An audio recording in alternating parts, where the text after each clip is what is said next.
Hello my friends, it's Mrs. McDuff. I'm out here in the backyard again in the beautiful weather to read our story today.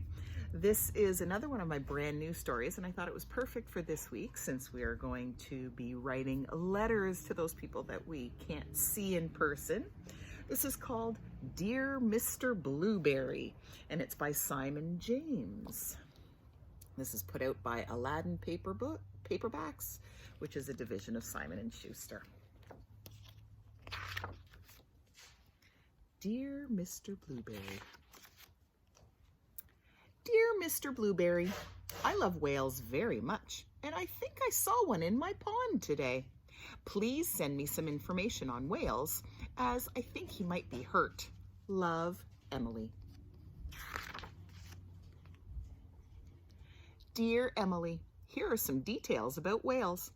I don't think you'll find it was a whale you saw, because whales don't live in ponds, but in salt water. Yours sincerely, your teacher, Mr. Blueberry.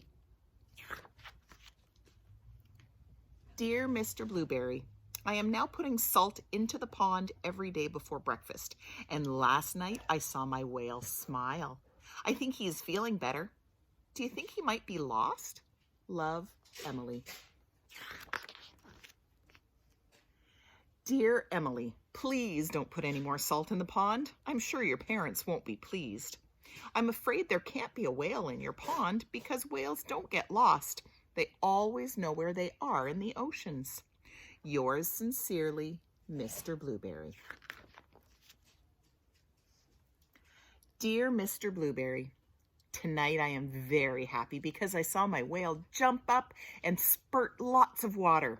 He looked blue. Does this mean he might be a blue whale? Love, Emily. P.S.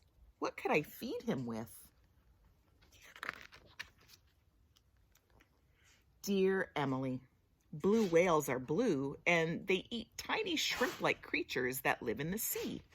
However, I must tell you that a blue whale is much too big to live in your pond. Yours sincerely, Mr. Blueberry. P.S. Perhaps it is a blue goldfish? Dear Mr. Blueberry, last night I read your letter to my whale. Afterward, he let me stroke his head. It was very exciting. I secretly took him some crunched up cornflakes and breadcrumbs. This morning I looked in the pond and they were all gone. I think I shall call him Arthur. What do you think? Love, Emily.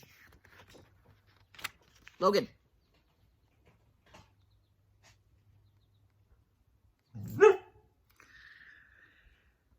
Dear Emily, I must point out to you quite forcibly now that in no way could a whale be living in your pond. You may not know that whales are migratory, which means they travel great distances by day, or each day. I am sorry to disappoint you. Yours sincerely, Mr. Blueberry. Dear Mr. Blueberry, tonight I'm a little sad. Arthur has gone. I think your letter made sense to him, and he has decided to be migratory again. Love, Emily. Dear Emily, please don't be too sad. It really was impossible for a whale to live in your pond. Perhaps when you are older, you would like to sail the oceans, studying and protecting whales.